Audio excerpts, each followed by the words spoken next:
ফোনটা ধরবে না যে আমার এই সমস্যা বা কিছু। না সমস্যা কি, সে তো খাতা দেখা শুরু করেছিল বলছিল।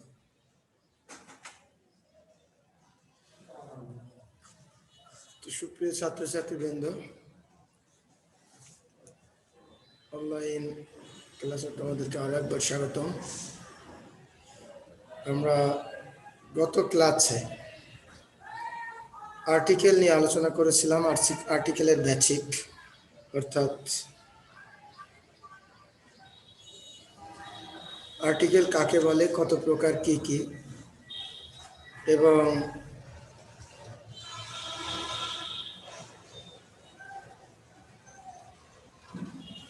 এ এন ব্যবহারটা তোমাদেরকে দেখানো হয়েছিল, ব্যতিক্রমী ব্যবহার।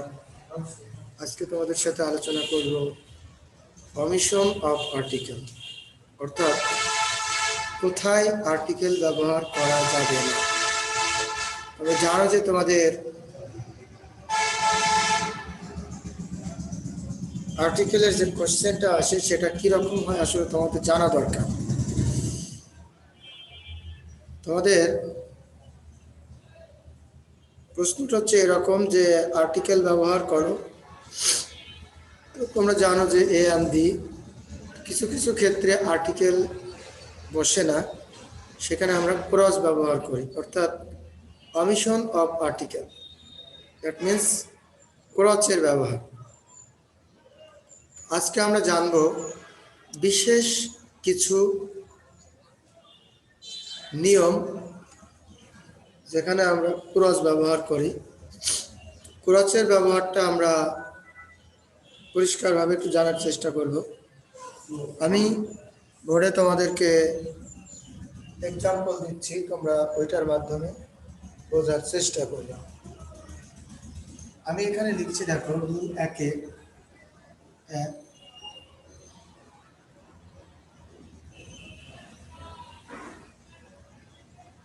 অগ্নিবীণা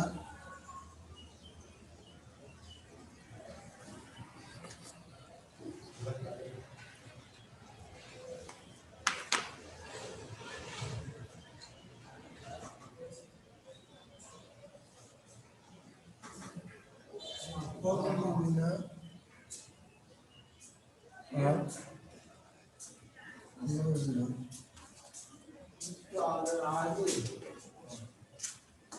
অগ্নিবীণা অফ নজরুল। আর তারপরে আমি আর একটা উদাহরণ দিচ্ছি, দেখো,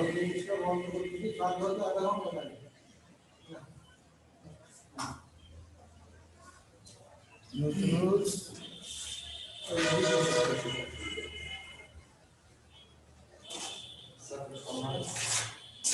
অগ্নিবীণা।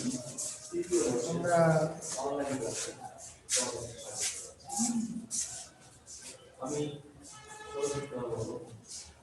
এখানে দুইটা এক্সাম্পল দিয়েছি, তোমরা লক্ষ্য করো। একটা হচ্ছে অগ্নিবীণা অফ নজরুল, একটা হচ্ছে নজরুলস অগ্নিবীণা। আসলে আমরা যদি এরকম 15টা নিয়ম ক্লিয়ার করতে পারি তাহলে অমিশন অফ আর্টিকেল অর্থাৎ ক্রসের ব্যবহারটা অনেকটাই পরিষ্কার হয়ে যাবে। তোমরা এখানে নিয়মটা খেয়াল করো, নজরুল, এ পাশে হচ্ছে অগ্নিবীণা। হ্যাঁ মতিয়া ভাই, সমস্যা হচ্ছে?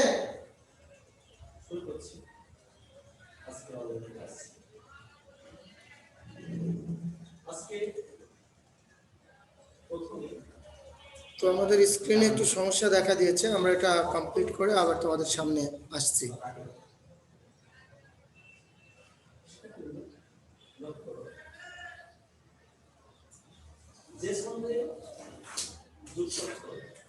সেই কাজে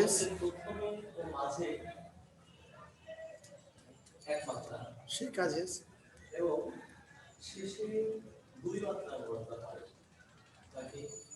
এই জায়গা থেকে কি একটা করেছিলাম, ওই যে অডিও ভিডিও সেদিকে ওখানকার কথা।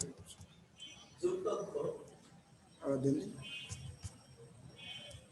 শব্দের প্রথমে ও মাঝে এক মাত্রা এবং শেষে দুমাত্রা ওখানেই সমস্যা, তাই তো? তাকে তো অগ্নিবীণা অফ নজরুল, তো আমরা খেয়াল করি নজরুল, নজরুলের লেখা হচ্ছে অগ্নিবীণা। এবার আমরা জানবো তোমরা খেয়াল করো অক্ষরযুক্ত ছন্দে লেখক আর লেখকের লেখা, এখানে যদি এমন হয় লেখাটা আগে লেখক পরে, এমন হতে পারে। একটা হচ্ছে লেখক আগে লেখা পড়ে, যেমন সেকেন্ড এক্সাম্পলে দিয়েছি নজরুল আগে অগ্নিবীণা পড়ে। এরকম যদি কখনো হয় লেখা আগে লেখক পড়ে, তাহলে আমরা এখানে আর্টিকেল ব্যবহার করব, অর্থাৎ দা ব্যবহার করবো লেখার আগে, দা অগ্নিবীণা অফ নজরুল। কিন্তু যদি নজরুলটা আগে চলে আসে, অর্থাৎ লেখকটা আগে চলে আসে, তাহলে আমরা সেখানে ক্রস ব্যবহার করি। তাহলে আমরা যেটা করলাম, আজকে আমার আলোচ্য বিষয় ক্রসের ব্যবহার, অর্থাৎ কোন লেখা এবং লেখক, যদি লেখকের নামের আগে তার লেখা চলে আসে তাহলে আর্টিকেল হবে, অর্থাৎ দি। আর লেখা যদি পরে যায়, লেখক যদি আগে আসে, তাহলে ক্রস। সে কারণে I have given here two example. প্রথমে জানা Here you see অক্ষরযুক্ত ছন্দ কি? অগ্নিবীণা, again অগ্নিবীণা। দেখো লেখক নজরুল, তার আগে অগ্নিবীণা, আমরা দি ব্যবহার করলাম। আর লেখা অগ্নিবীণা, তার আগে নজরুল, অর্থাৎ লেখক আগে এসছে, এখানে ক্রস। সো ডিয়ার স্টুডেন্টস, লেখকের নাম আগে আসলে ক্রস, আর লেখার নাম আগে আসলে দি। এবার আমরা আরো দুইটা উদাহরণ দেব বোর্ডে, তোমরা আমি সঙ্গে আলাদা লক্ষ্য করো। যে ছন্দে যুক্তাক্ষর বা যুক্ত আই শব্দের প্রথমে মাঝে এক মাত্রা এবং শেষে দুমাত্রা হিসেবে বিবেচিত হয় তাকে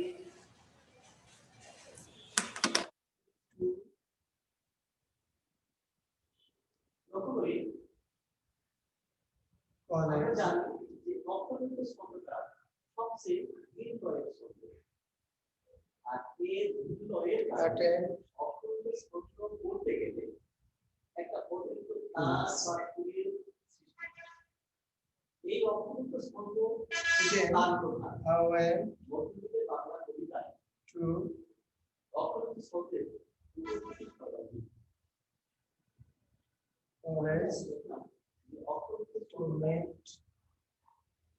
যে কবিতায় বা যে কবিতাটি অক্ষরযুক্ত ছন্দের কবিতা, সেই কবিতাটি পড়তে গেলে একটা অতিরিক্ত তান বা সুরের principle. আমি এটা উল্লেখ করেছি যে মধ্যযুগের I have written here two sentences to convince you a rule of using cross. I went to college to attend class. আরেকটা দিয়েছি, I went to college to meet principal. তার মানে I went to college to attend class. I went to college to meet principal. দুইটা sentence তোমরা লক্ষ্য করো, এটাও কলেজের আগে গ্যাপ, ওইটাও কলেজের আগে গ্যাপ। তো here I will use the in a sentence, again in another sentence I will use cross. But you see both gap are before college, but we have to use cross. এখানে যেটা আছে একটাই হবে cross আর একটাই হবে দি। অতএব আমাদের জানতে হবে কোথায় ক্রস হবে আর কোথায় দি হবে। যদি আমরা নিয়মটা এভাবে দেখি তাহলে আসবে স্কুল, কলেজ, ইউনিভার্সিটি, মসজিদ, মন্দির, গির্জা, হসপিটাল, জেলখানা অথবা বেড, যেটাকে আমরা শুতে যাই। তাহলে দেখো বেড, হসপিটাল, প্রিজন, যেটাকে আমরা বলি জেলখানা, প্রিজন, মসজিদ, মন্দির, গির্জা, স্কুল, কলেজ, ইউনিভার্সিটি, এই সমস্ত জায়গাগুলোতে যদি আমরা সাধারণ অর্থে যাই তাহলে সেখানে ক্রস হবে, আর যদি বিশেষ অর্থে যাই তাহলে সেখানে দি হবে। এখন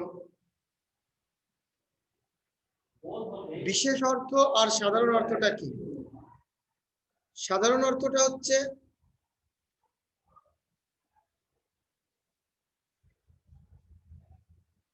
যেখানে যে কাজ, সেই উদ্দেশ্যে যাওয়া, সেটাকে আমরা বলি সাধারণ অর্থ। কিন্তু যদি সেই কাজ বাদে অন্য কোনো কাজে যাওয়া হয় তাহলে সেটা বিশেষ অর্থ। এক্সাম্পল দিই, কলেজে গেলাম, কলেজের কাজটা কি? আমার কলেজের কাজ হচ্ছে পড়ালেখা করতে যাওয়া, কিন্তু আমি যদি প্রিন্সিপালের সাথে দেখা করতে যাই সেটা অন্য যে কোনো উদ্দেশ্যে হতে পারে। যদি আমরা এরকম বিশেষ অর্থে যাই তাহলে সেখানে আমরা আর্টিকেল ব্যবহার করব, আর যদি সাধারণ অর্থে হয় তাহলে আমরা ক্রস ব্যবহার করব। যেমন I went to college to attend class, এটা সাধারণ অর্থে। কলেজে আমি ক্লাসের জন্য যেতেই পারি, সাধারণ। মসজিদে যদি যাই প্রার্থনার জন্য, সাধারণ। হসপিটালে যদি আমি ট্রিটমেন্ট নেওয়ার জন্য যাই সেটা সাধারণ। কিন্তু হসপিটালে যদি আমরা অন্য অর্থে যাই, যেমন আমি ওখানে একজন বন্ধুর সাথে দেখা করতে গেছি যে আমার বন্ধু ওখানে চাকরি করে, তাহলে সেটা হবে বিশেষ অর্থে। আমি যদি জেলখানায় যাই, যদি আমার শাস্তি হয় আর সাজা কাটার জন্য যাই তাহলে সেটা সাধারণ অর্থ। কিন্তু জেলখানায় যদি আমি কারোর সাথে দেখা করতে যাই তাহলে সেটা বিশেষ অর্থ। অর্থাৎ এই জায়গাগুলা যে কাজের জন্য বিখ্যাত, সেই কাজে যদি আমরা যাই তাহলে এটা হবে সাধারণ অর্থ, আর যদি এখানে অন্য উদ্দেশ্যে যাই তাহলে সেটা হবে বিশেষ অর্থ। যদি সাধারণ অর্থ হয় তাহলে সেখানে ক্রস, যদি বিশেষ অর্থ হয় তাহলে সেখানে দা। যেমন তোমরা এখানে লক্ষ্য করো, আমি গিয়েছিলাম কলেজে অ্যাটেন্ড করতে ক্লাসে, এটা সাধারণ অর্থ। এই জায়গায় আমরা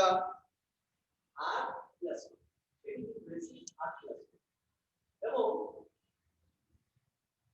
যে দুটি চরণ, এই দুটি চরণ পরস্পর মিল রাখবে, অর্থাৎ চৌদ্দ মাত্রা জগৎ পরস্পর মিল রাখবে, সাধারণ অর্থ। তো এখানে আমরা ক্রস ব্যবহার করব।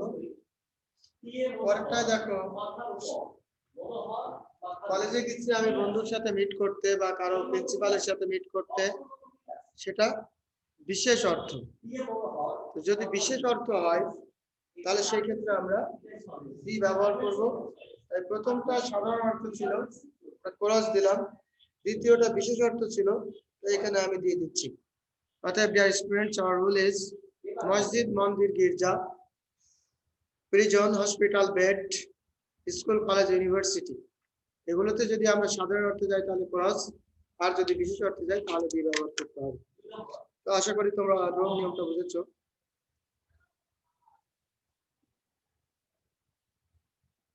আমরা পরবর্তী যে নিয়ম সেটা এখানে উপস্থাপন করার চেষ্টা করছি। দেখো,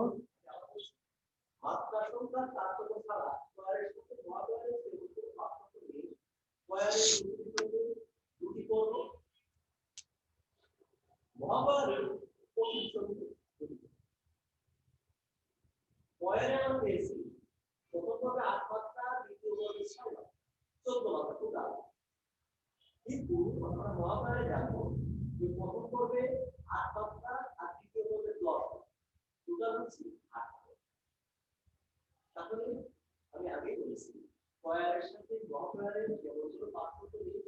in winter we go to picnic. আমরা এখানে খেয়াল করি আমরা পাচ্ছি 18 উইন্টার পরে আমরা পাচ্ছি 8+1 এটা হচ্ছে মহাপদে পাবো একটা ঋতু 10 সিজন।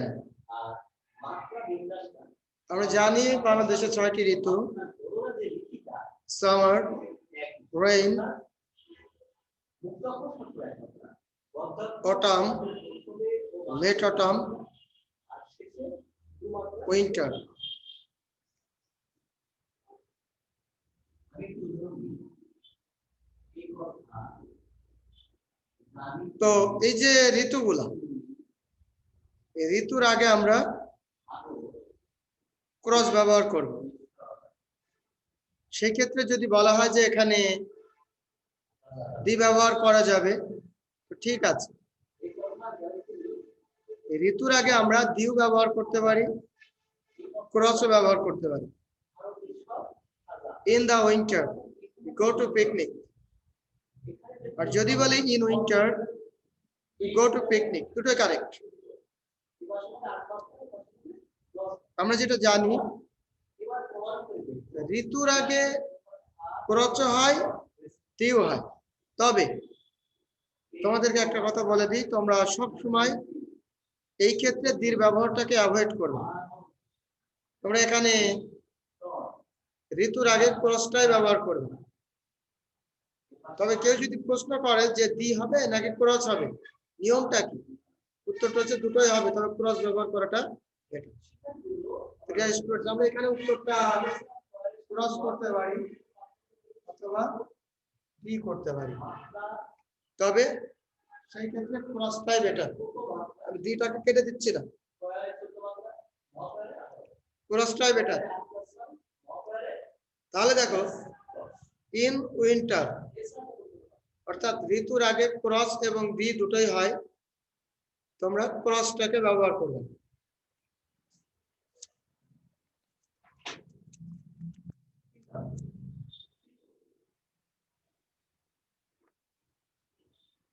আমি তোমাদের সামনে আরেকটা নিয়ম উপস্থাপন করছি ক্রসের।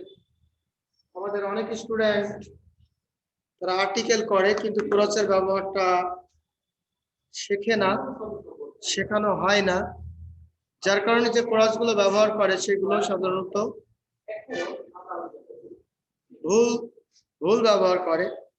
আবার যেটা হয় সেটা তারা কনফিডেন্টলি করতে পারে।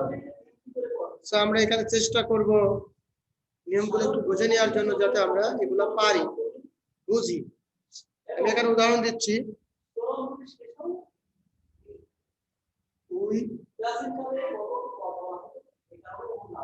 When at home. মাত্রা বিকাশের তাৎপর্য ছাড়া লঘু এবং we went দীর্ঘ ত্রিকোণের মধ্যে কেবল পার্থক্য at dash। তাহলে আমরা এখন ত্রিকোণী সম্পর্কে আলোচনা করছি। আমরা কি জানলাম? আমরা জানলাম ত্রিকোণীর প্রতিটি তলে করে পদ থাকে।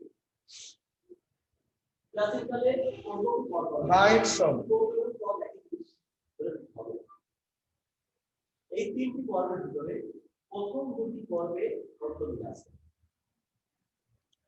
এবং we went at home, একটা হচ্ছে we went at bride's home। hello home, তাহলে আমি যে কথাটি বললাম দুটো গ্যাপই হোমের আগে আছে। আমরা এখানে একটা হোমের আগে ক্রস ব্যবহার করব, আর একটা হোমের আগে আমরা দি ব্যবহার করব। তোমরা লক্ষ্য করো এই যে হোমটা, এর আগে কিচ্ছু নাই, সরাসরি গেল। এইখানে যেটা আছে সেখানে দেখো ব্রাইডস হোম, কোনের বাড়ি। হোমের আগে আমরা আরেকটা ওয়ার্ড বা ফ্রেজ নিয়ে আসছি। তো নিয়মটা হচ্ছে এই যে ওয়ার্ড বা ফ্রেজটা আমরা নিয়ে আসছি, এটার নাম হচ্ছে ডিসক্রিপটিভ ওয়ার্ড বা ডিসক্রিপটিভ ফ্রেজ। অর্থাৎ হোমের আগে কোনো ওয়ার্ড বা ডিসক্রিপটিভ ওয়ার্ড যদি আসে তাহলে সেখানে আমরা দি ব্যবহার করব। আর যদি হোমের আগে ডিসক্রিপটিভ ওয়ার্ড না আসে, সরাসরি গ্যাপের পরে হোম থাকে, তাহলে আমরা ক্রস দেব। সো আমরা এখানে লক্ষ্য করি এখানে কোনো ওয়ার্ড নাই, এটার উত্তর হচ্ছে ক্রস। কিন্তু এই জায়গায় আমাদের ব্রাইটস হোমের আগে একটা ডেসক্রিপটিভ ওয়ার্ড আছে, তো এটাকে আমরা দি ব্যবহার করব। তোমরা খেয়াল করে দেখো, একই হোম সেখানে আমরা এক জায়গায় ক্রস দিচ্ছি আর এক জায়গায় দি দিচ্ছি। নিয়মটাকে আরো সুন্দর করে বোঝার জন্য তোমাদের কাছে ক্লিয়ার করে বলে দিচ্ছি, হোমের আগে যদি ডেসক্রিপটিভ ওয়ার্ড না থাকে ক্রস, যেমন 1 নাম্বার উদাহরণ ওয়েন্ট অ্যাট হোম। বাট যদি এখানে এমন হয় হোমের আগে ওয়ার্ড আছে যেমন brights, this is descriptive, so answer is the. আশা করি বুঝেছি। আমরা পরবর্তী রুলে যাচ্ছি। আরেকটি রুল আমরা করব,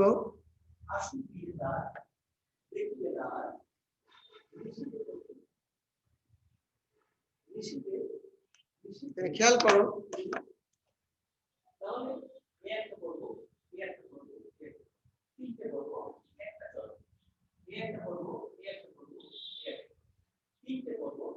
প্রিন্সিপাল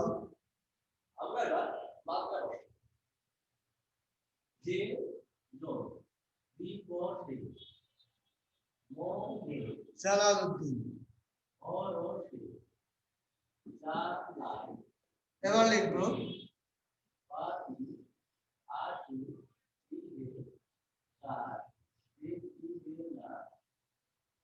জালালউদ্দিন।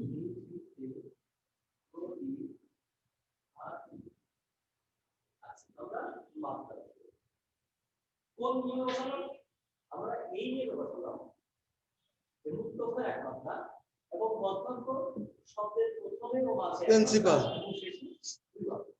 একটা আছে প্রিন্সিপাল জালালউদ্দিন, আর একটা হচ্ছে জালালউদ্দিন প্রিন্সিপাল।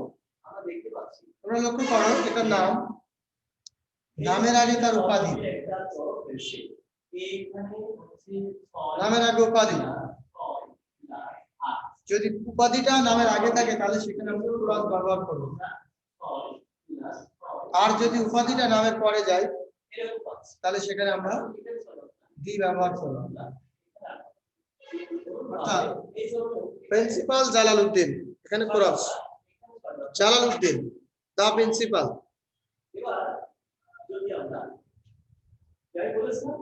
এইখানে আমরা দি ব্যবহার করব। অতএব নামের আগে উপাধি আসলে ক্রস, নামের পরে উপাধি গেলে দি হবে। অতএব উপাধির আগে ক্রস হতে পারে, দিও হতে পারে। যদি উপাধিটা আগে আসে তাহলে ক্রস, আর যদি নামটা আগে আসে তাহলে দা হবে। তো ডিয়ার স্টুডেন্টস, আজকে আমরা যেটুকু ক্লাস করলাম আশা করি আমরা নতুন কিছু শিখলাম। অর্থাৎ আর্টিকেলের এ এন্ড দির ব্যবহার ছাড়াও আমরা যে ক্রসের ব্যবহারটা করি এটাকে অনেক সময় আমরা না বুঝে করি। আমরা অ্যাটলিস্ট আরো একটা ক্লাস আমাদের এর উপরে হবে, আমরা এর বাকি নিয়মগুলো করব। করার পরে আমরা দির যে ব্যবহারগুলো আছে সেগুলো আরো পরিষ্কার করে জানার চেষ্টা করব। ইনশাআল্লাহ আমরা আর্টিকেল যা শিখলাম গতদিন থেকে এবং শিখছি, এছাড়াও আমরা শিখব, যেটা আমাদের জন্য ফলপ্রসূ হবে এবং কার্যকর হবে। তো সবাইকে ধন্যবাদ জানিয়ে পরের ক্লাসে সবার মঙ্গল কামনা করে আজকের ক্লাস শেষ করছি। আল্লাহ হাফেজ।